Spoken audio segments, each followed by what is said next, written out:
أيها الذين آمنوا صلوا عليه وسلموا تسليما.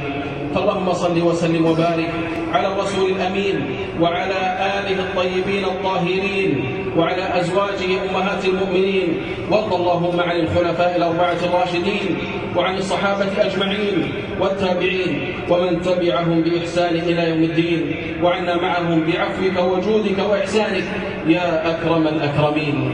اللهم أعز الإسلام والمسلمين، اللهم أعز الإسلام والمسلمين، اللهم أعز الإسلام والمسلمين بالتمسك بالتوحيد والنصر والتمكين والتأييد يا عزيز يا مجيد. اللهم آت نفوسنا تقواها وزكها أنت خير من زكاها، أنت وليها ومولاها. اللهم أحد أوطاننا بالأمن والإيمان والأمان، واحفظ بلادنا وبلاد المسلمين في كل مكان يا رحيم يا رحمن، واجعل هذا البلد آمنا مطمئنا رخاء وسائر بلاد المسلمين يا رب العالمين.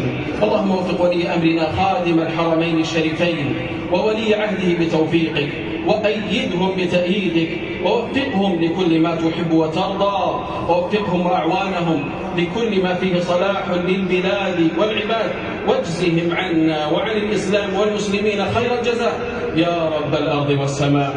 اللهم وفق ولاة أمور المسلمين لهداك، واجعل عملهم في رضاك.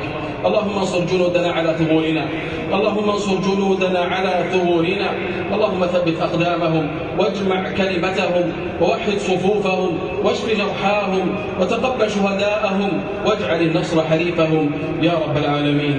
اللهم فرج هم المهمومين ونفس كرب المكروبين، واقض الدين عن المدينين، واشف مرضانا ومرضى المسلمين، وارحم اللهم موتانا وموتى المسلمين يا رب العالمين.